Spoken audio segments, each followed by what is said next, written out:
Muy buenos días, tutora Ana María. El día de hoy vamos a exponer la tarea número 2, el suelo, su física, fisioquímica y biología, en donde con mis compañeras le vamos a exponer los diagramas. Mi nombre es Andy Vanessa Oliveros e inicio con el estudiante número 1. Fracción granulométrica. ¿Qué es? La granulometría permite estudiar y conocer el tamaño de las partículas y sedimentos presentes en una muestra y medir la importancia que tendrá según la fracción del suelo que representa. Este tipo de análisis se realiza por tamizado o por sedimento, cuando el tamaño de las partículas es muy pequeño. Para separar el material se utiliza una serie de tamices en varias fracciones granulométricas de tamaño decreciente. Si bien el análisis granulométrico es suficiente para gravas y arenas, cuando se trata de arcillas y limos, turbas y margas, se debe completar el estudio de ensayos que definan la plasticidad de material.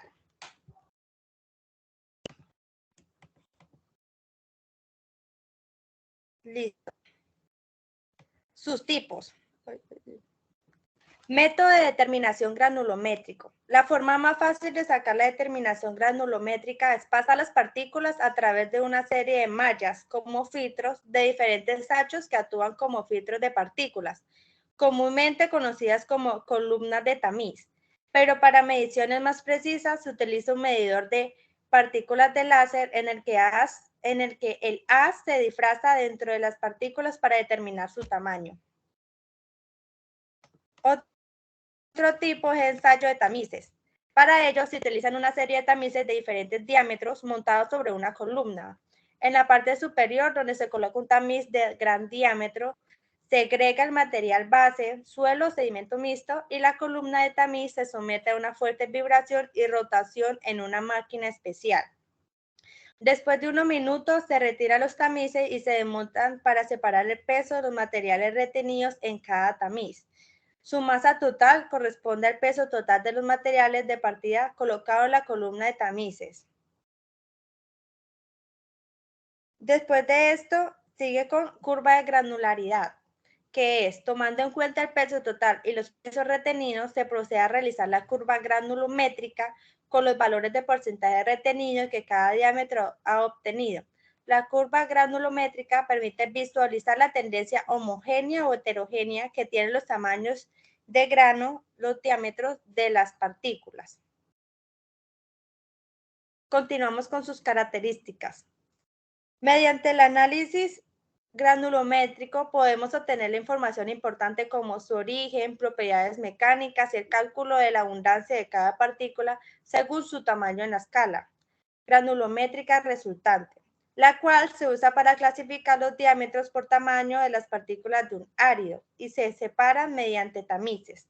Esta práctica es necesaria y fundamental antes de realizar una construcción sobre el suelo escogido para tal fin. También el suelo analizado puede ser usado en una mezcla de asfalto o concreto.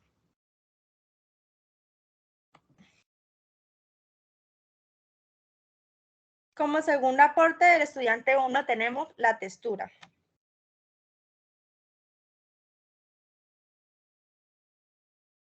¿Qué es la textura?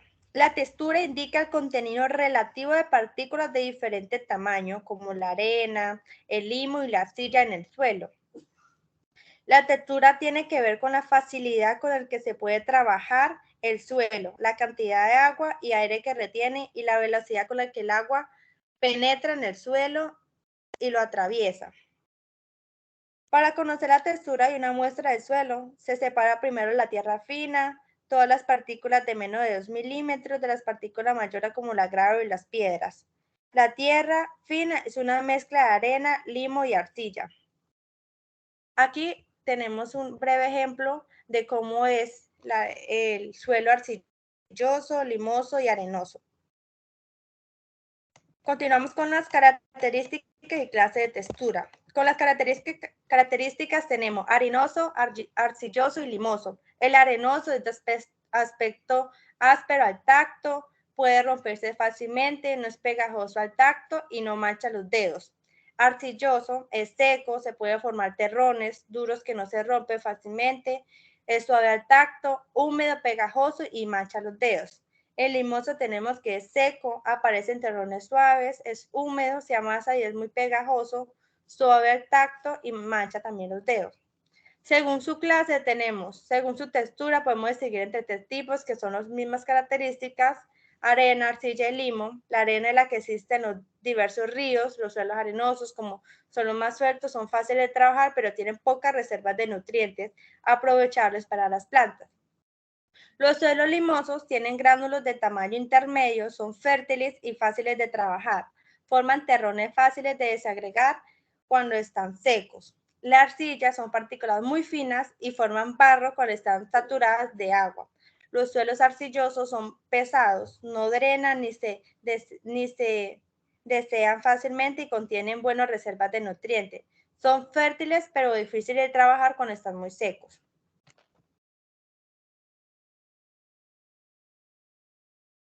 Como tercer aporte tenemos granulometría y agricultura.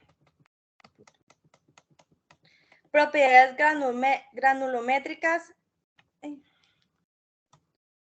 son: dependiendo del tamaño del suelo, se debe separar en diferentes partes desde una capacidad y eficiencia. Esta acción comprende dos tipos de ensayos: por tamizado para las partículas grueso granulares y el de sedimiento para la fracción fina del suelo, limo y arcillas. Estos dos últimos no son discriminables por tamizado. Acá tenemos un ejemplo en donde muestra las propiedades granulométricas en el suelo, en la parte de arcilla, limoso y en la bóveda arenosa. Seguimos con concepto de densidad real. Está determinada por la composición física, química y mineralógica de la fase sólida y por lo tanto es la relación entre la unidad de peso y la unidad de volumen de la fase sólida en el suelo, que es más o menos constante. La gravedad específica de los componentes del suelo varía mucho. Por ejemplo, menos de 2,5 gramos sobre centímetros, humus y yeso, 2,5 y 3,0 arcilla, cuarzo, feldespato, calcita, mica. 3,4 y 4 limonita, piroxeno o oligono. Sin embargo, considerando que la mayoría de los componentes del suelo tienen densidad entre 2,6 y 2,7 gramos sobre centímetros, se tomó un valor promedio de 2,65 gramos sobre centímetros, valor obtenido durante el comportamiento de las partículas, análisis de tamaño. El contenido de los diversos constituyentes del suelo son los factores que determinan la variación de su densidad real, cuya determinación permite estimar su contenido mineral. Si la densidad real es muy inferior a 2,65, es probable que el suelo sea rico en yeso o materia orgánica. Si es claramente superior, se puede suponer alto contenido de óxido, hierro o mineral ferromagnético. Seguimos con concepto de densidad. La densidad aparente se define como el peso de una unidad de volumen de suelo, incluidos los espacios porosos. La densidad aparente se refleja en la porosidad total del suelo y es importante para el manejo del suelo, ya que refleja la compactación y la facilidad de circulación del agua y el aire. Esta es también la información necesaria para convertir muchos resultados de análisis de suelos de laboratorio, porcentaje en masa, a valores de porcentaje en volumen de campo.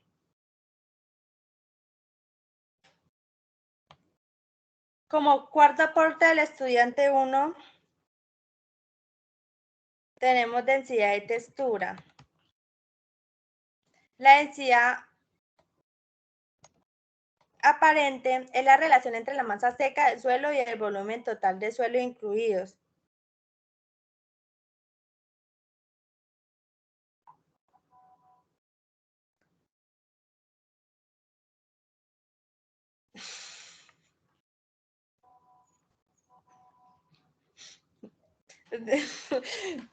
Ya no quiero. Ay, ya.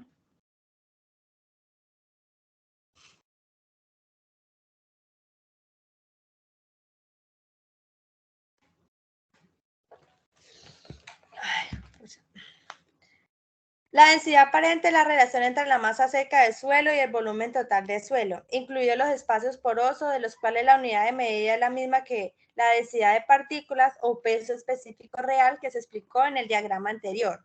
Esta es una propiedad del suelo muy importante para los agrónomos, ya que esto nos permite calcular el espacio poroso total, convertir la humedad gravitacional en volumen y conocer la masa de capa de cultivos. Asimismo, los cálculos de plaga de riesgo, entre otras cosas. La densidad aparente varía con la textura del suelo, la estructura, la compactación y la materia orgánica, la actividad biológica y la composición mineral.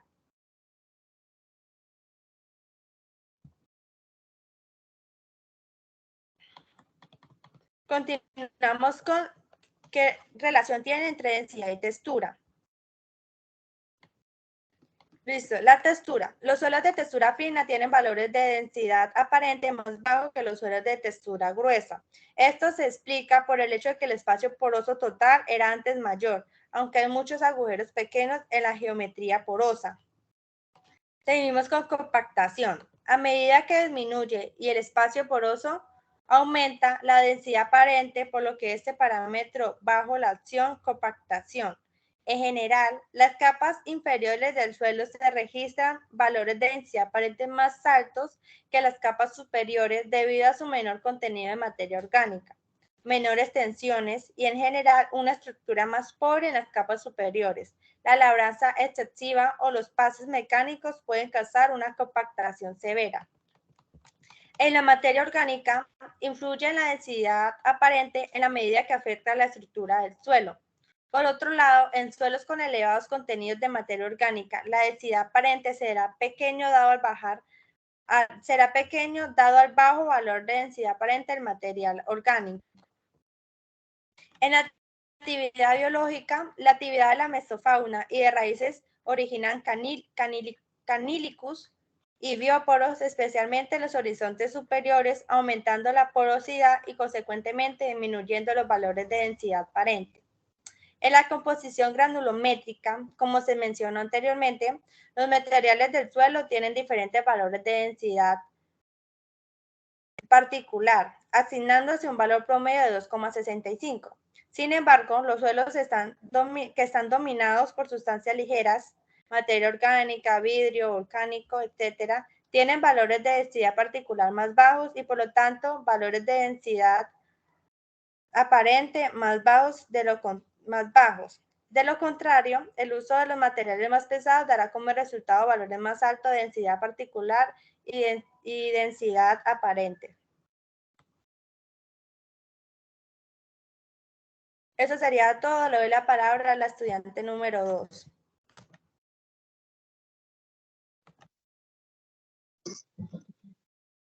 Cordial saludo, mi nombre es Maidi Tavera y a continuación voy a explicar los aportes del estudiante 2.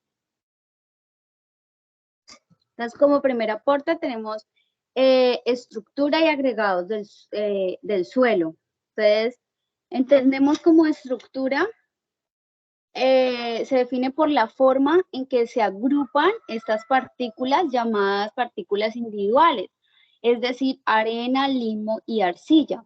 Cuando estas partículas individuales se agrupan, ya se dan a conocer como agregados del suelo. También tenemos los factores que controlan la formación y estabilidad de macroagregados. Entonces, los principales factores son humedecimiento y secado. Entonces, estos fenómenos causan planos de debilitamiento que son ocasionados por tensiones y por presiones diferentes en el suelo. Las plantas, los planos de ruptura son debido a la eliminación de agua en sentido vertical y el secado tiende a incrementar la estabilidad de los agregados al producir deshidratación en el suelo. También está el congelamiento y descongelamiento. Esto afecta a la agregación debido a la expansión de agua al pasar al hielo dentro del suelo. Los efectos de raíces. A las raíces de las plantas durante su crecimiento influyen en la agregación debido a las presiones ejercidas por las raíces en el suelo y esto produce compresión y separación de los agregados. También la toma de agua a través de la raíz causa deshidratación, haciendo que se formen grietas y por ende la formación de agregados. Bueno, actividad biológica, bueno, es decir, residuos vegetales como el follaje o raíces muertas que favorecen a la actividad biológica del suelo. El clima, bueno, este efecto se considera a corto y a largo plazo. Entonces, a corto plazo es el clima que obra a través de su influencia en los procesos de desecación y humectación. Y a largo plazo es un efecto que se debe considerar la temperatura constante y la precipitación variable. Esto produce un cambio en el porcentaje de los agregados.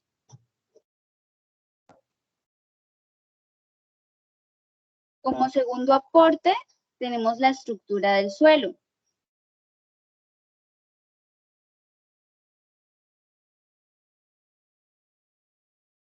Donde tenemos los tipos de estructura del suelo y su influencia en las plantas. Entonces, aquí podemos ver 4 tipos de estructura y digamos los subtítulos. Entonces están los bloques, que son partículas dispuestas alrededor de un punto y limitadas por superficies lisas. Dentro de esas están los bloques angulares, que es cuando los bloques se encuentran limitados por planos que son intercaptados en ángulos relativamente agudos, y los bloques subangulares, esos son cuando se presentan caras tipo redondeadas y planas con vértices y en la mayoría redondeados. El esferoidal son partículas que se encuentran alrededor de un punto, limitadas por superficies con curvatura que no se acomodan a los agregados laterales. Dentro de estas tenemos la granular, que no son porosas, y el migajoso, que son porosos. Dentro de los tipos también está la prismática, que estas son parecidas a los prismas con partículas arregladas alrededor de una línea vertical, donde son limitadas por superficies verticales. Dentro de estas tenemos la prismática, que es la que no tiene extremos superiores redondeados, y las columnares, que sí tienen extremos superiores redondeados. Y por último, la laminar, que estas son partículas dispuestas alrededor de un plano horizontal. Ahora, la estructura del suelo y su influencia en las plantas. Influyen en el crecimiento de las plantas, donde puede ser un factor limitante en la producción. La estructura afecta a muchas propiedades del suelo, como la retención y conducción del agua, donde depende del espacio poroso, tamaño y distribución de los poros. Donde también afecta el suministro de agua, capacidad de aire, temperatura del suelo y la resistencia que puede ofrecer el crecimiento de las raíces. La estructura puede ser favorable o desfavorable.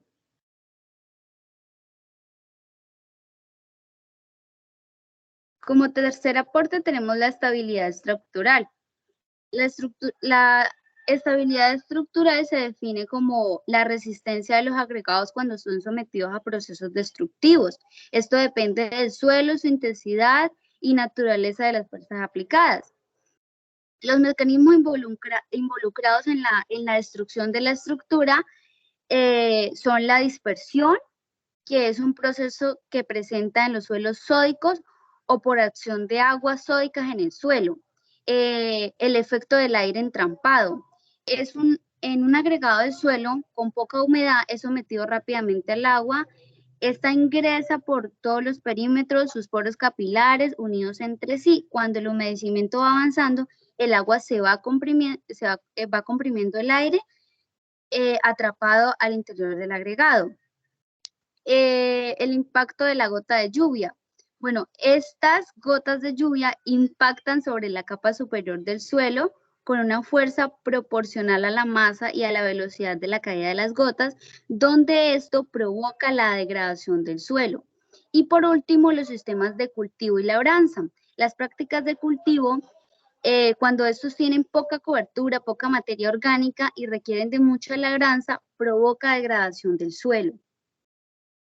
Y por último tenemos la porosidad del suelo, que la definimos, que se refiere a los espacios vacíos que hay en la masa del suelo. Estos pueden contener agua o aire, donde el porcentaje de estos espacios se puede calcular con una fórmula. Los tipos de poros están los poros estructurales, que son poros de empaquetamiento y fisuras, y los poros no estructurales como las cavidades, cámaras y vesículas. Su relación con el movimiento del agua. Existen diferentes tipos de macroporos en el agua que se han originado a través de un proceso, donde algunos de estos poros se relacionan con la estructura del suelo por su alto grado de interrelación con efectivos son efectivos en el movimiento del agua. Aquí termino mi explicación, le doy la palabra al estudiante 3.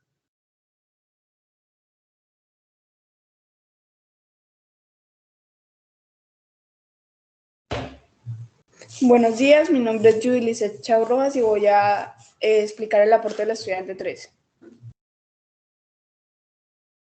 Como primer aporte tenemos la fases del suelo.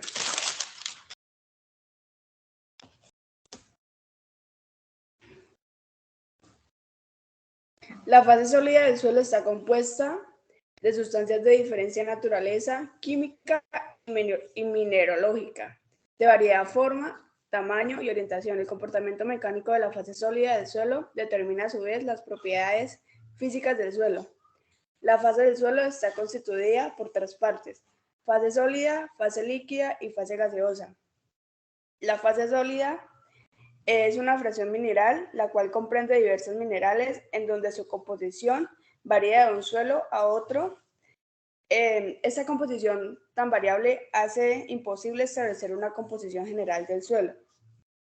Ellas están constituidas por minerales de diferentes desprendimientos del suelo. La fase líquida es la agua del suelo, la cual está constituida por iones como calcio, magnesio, sodio, potasio, sulfatos, entre otros.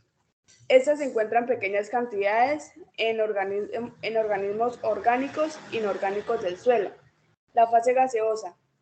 Esta es la atmósfera del suelo, ya que su composición cualitativa es similar a la atmosférica, y esta contiene más CO2. Cuando hablo de CO2 me refiero a oxígeno, y menos O2. O2 es dióxido de carbono. Entonces, la fase gaseosa contiene más oxígeno y menos dióxido de carbono. En el siguiente cuadro, frases orgánicas, tenemos la biomasa, la materia orgánica y el humus. Entonces, la biomasa es la carga de toda la transformación de los organismos del suelo. La materia orgánica, esta produce sustancias orgánicas, lo cual libera nutrientes que cumplen una función protegiendo el suelo. El humus, este es influyente en las propiedades del suelo, ya que está compuesto de productos orgánicos que provienen de la descomposición, puede ser de plantas, de comida o demás. Cuando hablamos de características, entonces las propiedades físicas del suelo, las cuales son divididas en 2 grupos principalmente. A, características físicas fundamentales, entonces tenemos textura, estructura, color, consistencia, densidad y temperatura. En la B, como segundo aporte de características, tenemos porosidad, capacidad de aire, capacidad de agua y computación y profundación radical efectiva. El segundo aporte.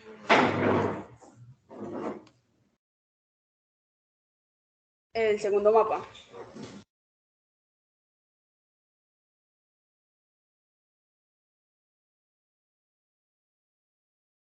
En este segundo aporte vamos a explicar el coloide del suelo. Entonces, el coloide del suelo está dividido en dos partes: coloide inorgánico y coloides orgánico. El coloide inorgánico se encuentra en granulometría en la arcilla. Cuando hablamos de granulometría nos referimos a floculación, que es cuando se unen muchas partículas y se forman especies de gránulos o matrices pequeñitos. En ella está constituida por óxidos e hidrógenos. Los orgánicos, estos consisten en compuestos por sustancias húmicas, las cuales tienen un elevado peso molecular. El humus son los organismos inorgánicos que encontramos en el suelo. Las características principales de estas son que están constituidos por un átomo de oxígeno y otro de hidrógeno. Como tercer aporte, el tercer mapa.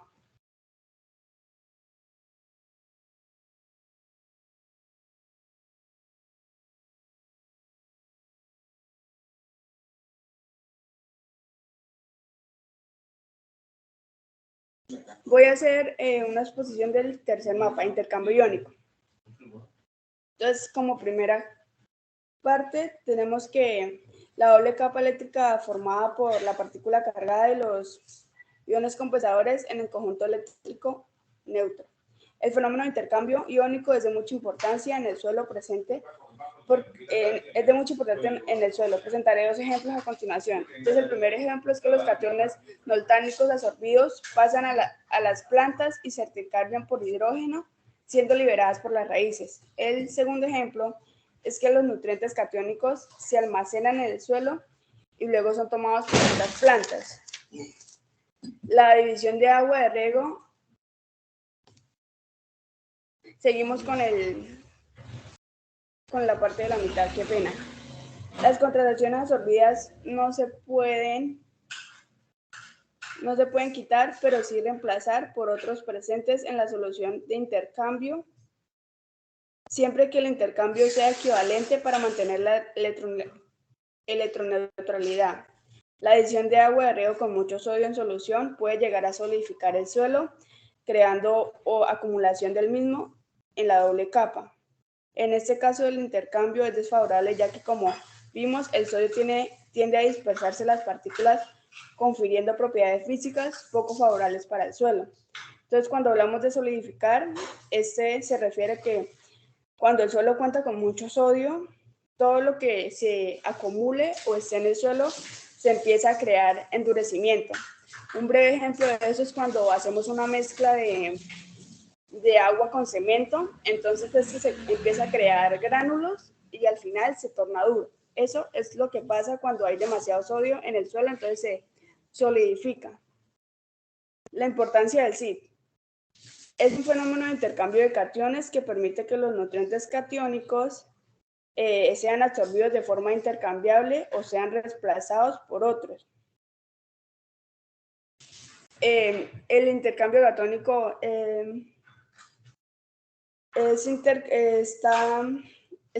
está lleno de cationes con contenidos en los fertilizantes, los cuales son almacenados en el suelo, pues por el mismo intercambio catiónico que se produce.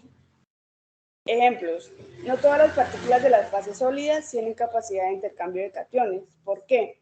Porque los componentes que contribuyen al SID son los que forman un complejo coloidal o complejo de intercambio del suelo. Estos están constituidos por arcilla, óxidos coloidales y humus, que ya los expliqué anteriormente.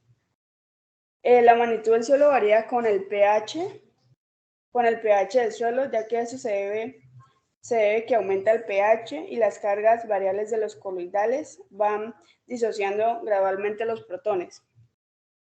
El otro mapa.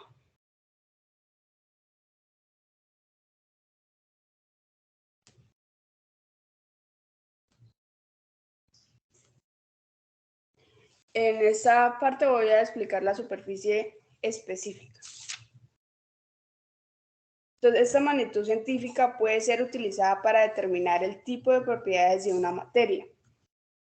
El intercambio permite que los nutrientes sean reemplazados por otros para ser tomados por plantas, saliendo a la solución para ser tomados por plantas. Estos dos cationes son almacenados en el suelo por el fenómeno del intercambio. Su relación con el CID. Se relaciona con la superficie específica de una masa, como lo puede ser la arcilla, ya que ésta puede contener un alto porcentaje de CID, en donde pueden influir coloides inorgánicos, los cuales cuentan con una carga eléctrica superficial. La magnitud del CID varía, como lo decía anteriormente, con el pH del suelo. A medida que aumentan las cargas de pH, los coloides van disociando protones y se activan para hacer un intercambio de cationes en todos los casos de incremento total del CID. Para todo rango de pH es de similar magnitud y el aumento es relativo. A continuación sigue el estudiante 4, pero como no logramos comunicarnos con él porque no hubo como el medio, decidimos entre las compañeras explicarlos todos juntos, pero lo vamos a hacer al final de la presentación para que siga el estudiante 5 y nosotros al final explicamos el estudiante 4. Entonces le doy la palabra a Jennifer.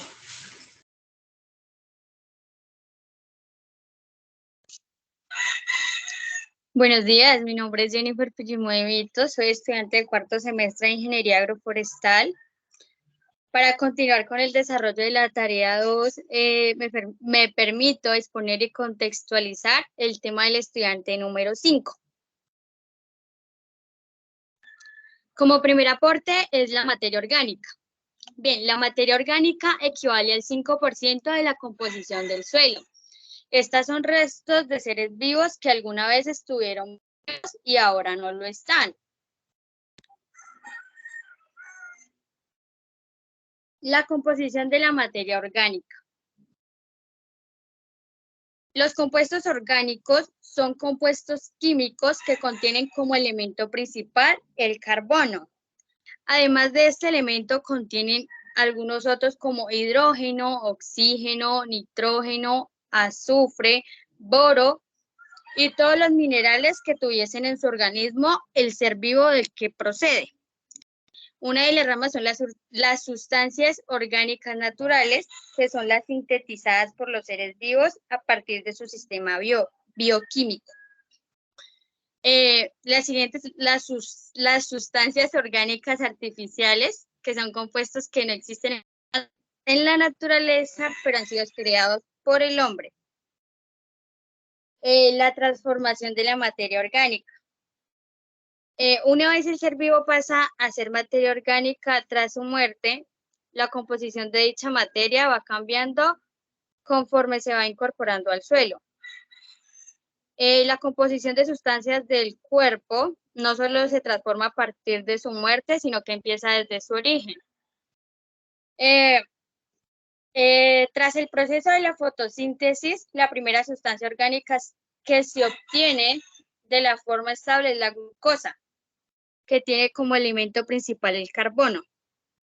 6CO2 más 6H2O más luz solar a C6H12O6 más 6O2. Como siguiente aporte es la función de la materia orgánica.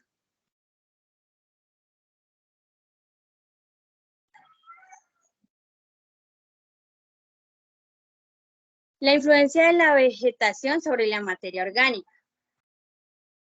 Capacidad de almacenamiento del agua en el suelo, haciendo que en muchos casos predecibles del uso del agua de riego para conseguir una determinación en la producción. Esta permite el desarrollo equilibrado de las poblaciones de microorganismos del suelo, evitando la presencia de problemas en la raíz. El siguiente, efectos de la textura y drenaje sobre la materia orgánica. La textura del suelo es una propiedad que influye en la velocidad de la infiltración del suelo de agua en el mismo. Los suelos se clasifican en distintas clases texturales. dependiendo de la cantidad de arena, limo y arcilla del suelo. Influencia de las labores agrícolas sobre la materia orgánica. Bien, el suelo es uno de los principales recursos naturales. Como productores orgánicos no pueden compensar la pérdida de fertilidad. Es un objetivo central en la agricultura orgánica, conservar y mejorar su fertilidad. Esto favorece una buena porosidad, mejorando así la aireación y la penetración del agua, aumenta la capacidad de retención de la misma. Como tercer aporte, el humo.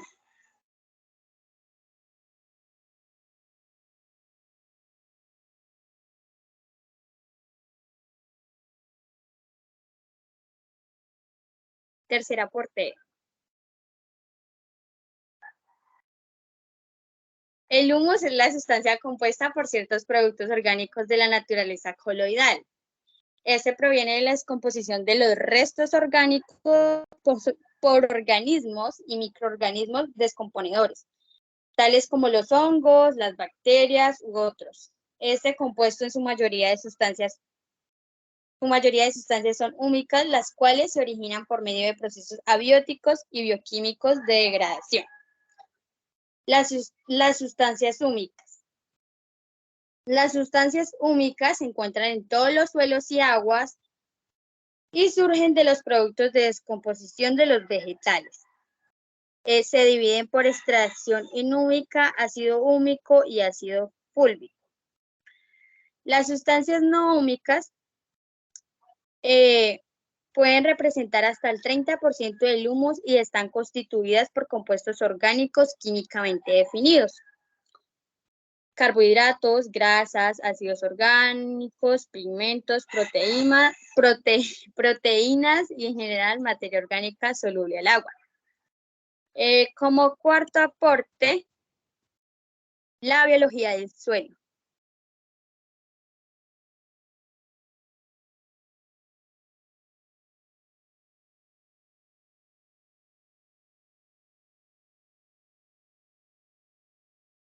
Bien, la biología del suelo juega un papel fundamental en la composición y características del suelo, ya que contiene una amplia variedad de formas biológicas con tamaños diferentes, con los virus, bacterias, hongos, ácaros, hormigas y por supuesto las raíces vivas de las plantas superiores.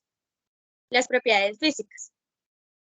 Facilita el drenaje del agua en el suelo y evita el encharcamiento. La temperatura del suelo es mayor debido a que los colores oscuros absorben más radiaciones que los claros. El siguiente, los restos vegetales y animales depositados sobre la superficie del suelo lo protegen de la erosión hídrica y eólica. La capacidad del suelo para absorber compuestos químicos como clorofenoles o cloroanilinas. El efecto biológico. La descomposición de la materia orgánica es un proceso biológico que ocurre naturalmente. Su velocidad es determinada por 3 fases: la composición de los organismos del suelo, el entorno físico, oxígeno, humedad y temperatura, y la calidad de la materia orgánica. Con este último aporte termino lo que sería la fase del estudiante número 5 y continuaríamos explicando por puntos lo del estudiante número 4.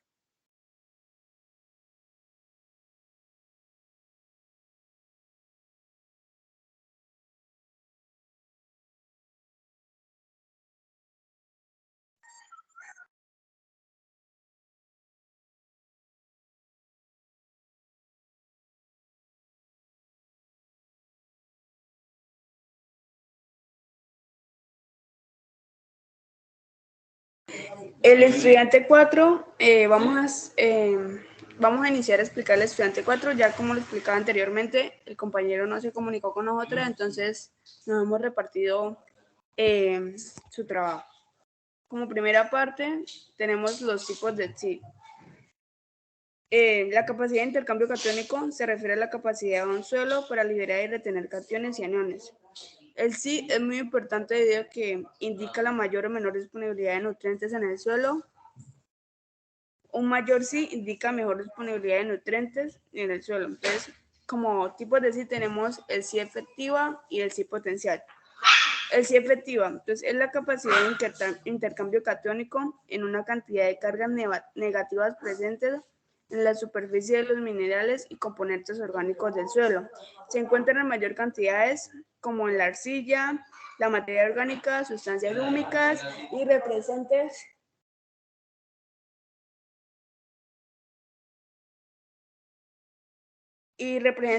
la cantidad de cationes en una superficie de puente para retener calcio, magnesio, potasio y demás. Entonces, el sí potencial es el que indica la habilidad de suelos para retener cationes, la disponibilidad y la cantidad de nutrientes que puede tener la planta, su pH potencial, entre otras. Un suelo bajo de SID indica baja habilidad en retener nutrientes, ya que este es aneroso o pobre en materia orgánica. La unidad de medición de SID es centimoles y de carga por kg de suelo. Entonces sigue mi compañera Maidi explicando la capacidad de intercambio catónico.